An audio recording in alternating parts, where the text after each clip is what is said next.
Hello ji, welcome back to another vlog. Nankana Sahib में आज है हमारा दूसरा दिन। सुबह का टाइम हो गया था अमृत वेला। जब हम आए थे रूम पे वापस तो हम सो गए। उसके बाद हम उठे तैयार शार होके अभी हम जा रहे हैं यात्रा करने। मीन्स के ननकाना साहिब में जितने भी गुरुद्वारे हैं वो सारे गुरुद्वारे देखने और घूमने। सुबह के 3 बजे अब होगा हमारा नाश्ता। गुरु नानक भूल गए अपनी ये स्पीच। दिन की शुरुआत में सबसे पहले होती है पेट पूजा, उसके बाद ही होता है काम दूजा। तो पापा ने सबसे पहले सारे बच्चों को करवाया नाश्ता। मक्खियों त्रिस बेड़ा ध्यान कर दियो इन्हें मक्खियों खाई हुई है पूरी कागज वो स्वाद ना मलेरिया क्षेत्री भी कवर को नहीं मलेरिया मच्छर करना। हमें यहाँ घूमने में बहुत ज्यादा मजा आ रहा है। एक गली से चक्कर काटते हैं, दूसरी गली में आते हैं, रास्ता जो नहीं पता। हाँ, हम कौन सा इधर के हैं। वैसे अभी हम ढूंढ रहे हैं ऑटो और उसके बाद हम जाएंगे गुरुद्वारे। लेकिन मुझे मजा नहीं आ रहा। काश मैं छोटी बच्ची होती और मम्मी पापा के साथ उसकी तरह कोई ना कोई तुम्हें गोदी में उठाता। उसकी मम्मी ने उसे उतार दिया। घर वाला वीडियो तो सुधा पुतो पुतो की मम्मी को सॉरी मारे घर वाला था मैंने घर वाले से सेंटर खबर सब है बुधा सच्चाई से बुधा खादी नहीं सपारी खादी नहीं। अगर इसके घर वाले ये व्लॉग देख रहे हैं तो ये इधर सुपारियां खा रही है।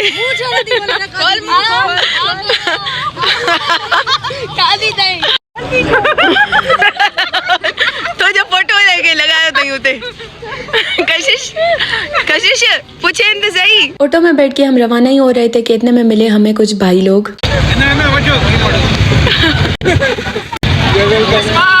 जी क्या फील कर रही है ननकाना साहब? बहुत अच्छा फील हो रहा है जी। हाँ, अभी हमारी सवारी हो चुकी है शुरू।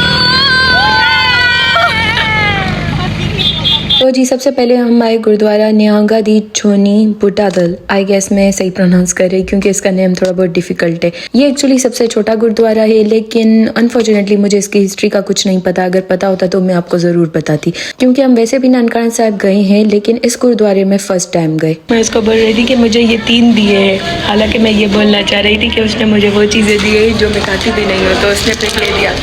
बोला 4 हो गए ना। मुझे अपनी जो है ना एक पार्टनर मिल गई। इसको भी मेरी तरह जो है ना वो वीडियोग्राफी और फोटोग्राफी का बहुत ज्यादा शौक है। तो दूसरा गुरुद्वारा है जिधर हम आए हैं वो है गुरुद्वारा तंबू साहिब। अगर आपने वो व्लॉग नहीं देखा जिसमें मैंने गुरुद्वारा सच्चा सौदा की हिस्ट्री बताई है, पहले वो जाके देख लो। क्योंकि आज जिस जगह पे आप गुरुद्वारा देख रहे हैं, पहले इस जगह पे जंगल हुआ करता था, घना जंगल, और हर तरफ दरख्त हुआ करते थे। गुरु नानक साहब जब सच्चा सौदा करके वापस आ रहे थे तो वो डायरेक्ट अपने घर नहीं गए। उनको पता था, जाहिर सी बात है कि 20 रुपए उस जमाने में बहुत ज्यादा थे, कि उनके बाबा नाराज हो जाएंगे या फिर कुछ भी। तो गुरु नानक साहब ने इस जगह पे जहाँ पे आज गुरुद्वारा तंबू साहिब बना है, इस जगह पे विश्राम किया था या फिर समाधि लगा के नाम सिमरन किया था। तीसरा गुरुद्वारा है गुरुद्वारा 6वीं पातशाही। इस गुरुद्वारे के नाम से ही जाहिर है कि ये गुरुद्वारा 6ठी पातशाही से रिलेटेड है। इनके गुरु हरगोबिंद साहब। गुरु हरगोबिंद साहब जब कश्मीर से वापसी से इधर ननकाना साहिब आए थे तो उन्होंने इस जगह पे अपना घोड़ा बांधा था और इधर स्टे भी किया था। जिस ट्री के साथ उन्होंने अपना घोड़ा बांधा था वो आज दिन तक भी मौजूद है, लेकिन वो ऊपर है, हम ऊपर गए नहीं, हम नीचे से ही दर्शन करके आ गए वापस। तो इधर घोड़ा बांध के गुरु हरगोबिंद साहिब जो थे वो पैदल गए थे गुरुद्वारा जन्म स्थान। चौथा गुरुद्वारा है गुरुद्वारा मालजी साहिब। और इस गुरुद्वारा साहिब की ये हिस्ट्री है कि उस जमाने का जो जिम्मेदार था या फिर हुक्मरान था राय बलार, तो जब वो फील्ड से यानी खेतों की जो है वो जांच पड़ताल करने के लिए घूमने के लिए इधर उधर निकला हुआ था, तो इधर जंगल था, पहले बहुत ज्यादा धूप थी। गुरु साहब इस जंगल में सो रहे थे तो उनके ऊपर जो था कोबरा यानी एक सांप ने अपनी छाया की हुई थी, जैसे कि गुरु नानक साहिब की जो है वो आंख नहीं खुले। इन सब चीजों को ऑब्जर्व करते हुए देखते ही जो है वो राय बलार को आहिस्ता आहिस्ता यकीन होने लगा कि गुरु नानक साहिब रबी रूप हैं, गुरु नानक साहिब कोई आम इंसान नहीं है। बहुत से लोगों को इस चीज का पता ही नहीं होगा, मैं उनको बताती चलूं कि आज जो जगह ननकाना साहिब के नाम से मशहूर है पूरी दुनिया में, ये राय बलार की सारी जमीन थी और इसका नाम था राहे बुए दी तिलवंडी। और उसने गुरु नानक साहिब के प्यार में ये सारी जो है जमीन गुरु नानक साहिब के नाम कर दी।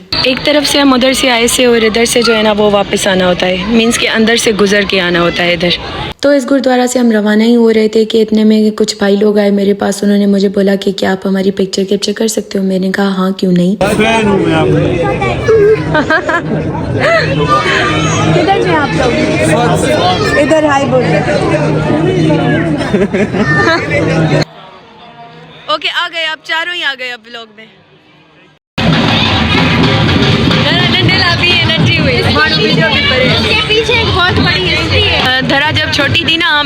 थे, तो इस तरह से ढोल बज रहे थे और ऐसे ही नाच रही थी। मुझे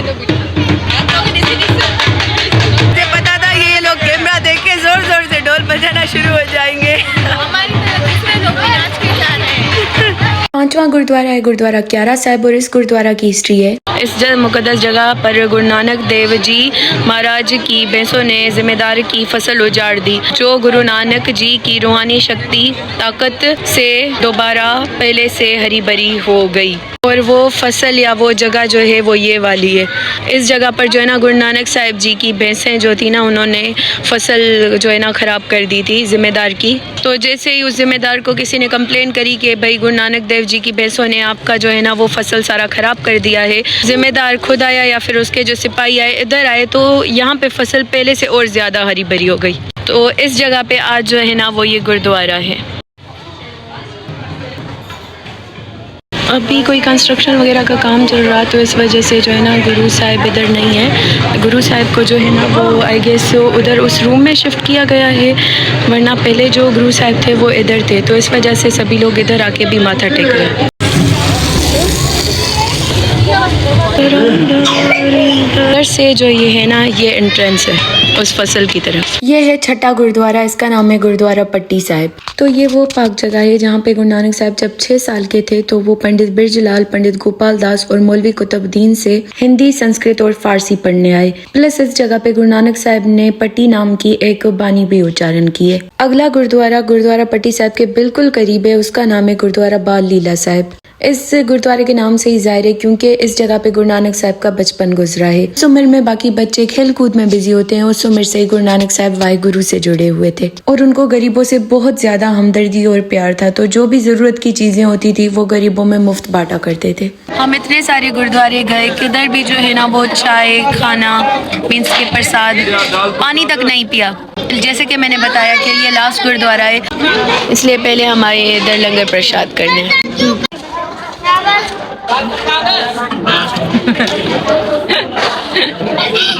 आई कितना क्यूट सो। बच्चों में जो है ना वो इस उम्र में ही जो है ना अच्छे मैनर्स होने चाहिए, तभी तो वो आगे बड़े होकर एक अच्छा इंसान बनते हैं। आ गए आप? ओके। असल में अंकल ने देखा कि मैं उस बच्चे की रिकॉर्डिंग कर रही हूँ और जो है ना व्लॉग रिकॉर्ड कर रही हूँ, तो उन्होंने मुझे इशारा करके बोला कि मुझे भी अपने व्लॉग में ले लो, मेरी भी रिकॉर्डिंग करो। हाउ क्यूट ना। मुझे पता है कि प्रसाद के लिए ऐसा बोलना ठीक नहीं रहेगा शायद, लेकिन मैं जस्ट वैसे ही बोल रही हूँ कि जो हमारे सिंध का खाना है ना, जो सिंध का फूड है ना, वो बहुत ज़्यादा चटपटा होता है। इधर जो पंजाब का जो है ना प्रसाद हो गया या जो भी फूड है ना, वो मुझे ऐसे लग रहा है कि बहुत ही फीका फीका जो है ना वो फूड लगता मुझे। इसलिए मैंने सिर्फ जो है ना वो बस 1-2 बाइट खाए, बाकी जो है ना कशिश और धरा जो है ना वो प्रसाद खा रहे।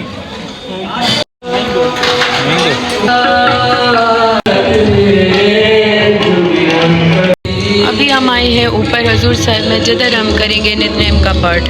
मैंने तो अपने नितनेम का पाठ किया, लेकिन कशिश और धरा को इधर वाहिगुरु की कृपा से मौका मिला कीर्तन करने का।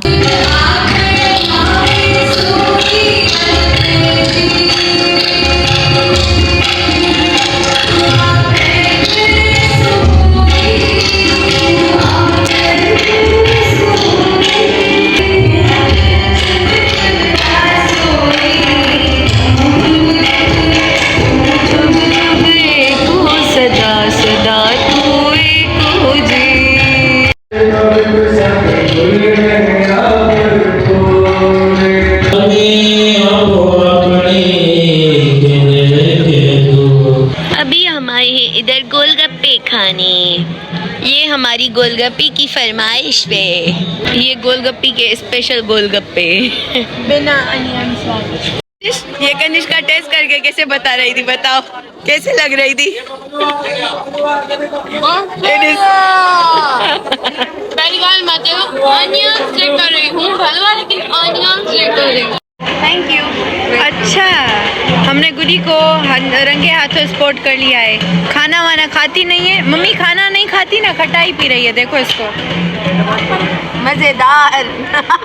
पूछ दिया, जूस पिला दो मौसमी का, पेट खराब है। कर रहा है बलिया। मुझे लगा मम्मी तुमसे छीन कर जाएगी, लेकिन मम्मी ने तो खुद पी ली। मेरा मोए मोए हो गया। अल्लाह बा चमाटन खेण बेरन के बही के जेड़ियो डाडी बलिया डाडी कुटिया डाडी मस्त लगा गन असा भाई बेचारा चुप करे बीठा होए भाई दिसा गोलगप्पा नहीं खादा असा केमन खादा कैमरा प्रूफ आसा खादा नहीं कैमरा की आंख सब देख रही है बेटा। उल्लू सब ये अब ट्राई करने के लिए उस अंकल से लेने गई है। इसके पास खुद नहीं है। आंटी तुम्हें क्या देगी? इधर हम अभी पीने आए हैं फ्रेश अनार का जूस, क्या होगा? मौसमी का। कैसा है? बस भी कर दे बहन। और कंचू अपने लिए लेके आई है फ्राइज। बहुत ज़्यादा शोर की वजह से दरा का आवाज़ क्लियर नहीं था। असल में वो ये बोल रही कि कल रात जो जूस पिया था वो कड़वा था, लेकिन ये वाला बहुत अच्छा है। उसका रीज़न ये है क्योंकि जो कल रात वाला शॉप था उसके पास जो मौसमी थी वो फ्रेश नहीं थी। पूरा शहर दुल्हन की तरह सजाया जाता है इन 3 दिनों में। दिवाली, ये दिवाली होती है, दिवाली के बाद ये दूसरी दिवाली है, ऐसे समझ लें आप। ये वैसे ये जो शॉप्स है ना, इधर जो गोलगप्पे की है या फिर ये इधर जूस की है, ये शॉप्स लोग रेंट पे लेते हैं और फिर जो है ना डिफरेंट आइटम्स, फूड हो गए या फिर जूस हो गए, वो सेल करते हैं। जैसे कि अभी हमें अंकल बता रहे थे कि ये अंकल जो है जिनसे हमने जूस लिया, ये एक्चुअली मैथ्स के जो है ना वो प्रोफेसर है, एमफिल किया हुआ है इन्होंने। लेकिन ज़िंदगी में कोई भी काम छोटा और बड़ा नहीं होता। बहुत से लोग अपने दिल से, अपनी शौक से जो है ना काम करते हैं। इसमें मुझे नहीं लगता कि कोई बुराई है। एंड हाँ, दरबार के अंदर जो चीज़ें मिलती हैं वो फ्री ऑफ कॉस्ट होती हैं, लेकिन बाहर जो चीज़ें मिलती हैं शॉप्स पे, उनके पैसे होते हैं। हम जो रश कर रहे हैं ना कल से, ये स्टिल जो है ना वो संगतें आ रही हैं। अभी तो रश और होगा। ये और कितनी है पीछे बस, और भी है, पता नहीं हो रही है कितनी लंबी लाइन है। हम पीछे से लेके इधर तक 10 जो है ना बस काउंट कर चुके हैं, लेकिन स्टिल भी अभी पीछे है। ये किससे? पुलिस ऑफिसर से पूछा तुम लोगों ने? हाँ, ये सारे इंडियन है। 900 मानू इन 900 प्लस बहुत ज्यादा रश है क्योंकि 5:55। अच्छा, तो ये था डे 2 का दिन का व्लॉग। रात का एक अलग व्लॉग होगा। तो मिलते हैं नेक्स्ट व्लॉग में। Take care, bye.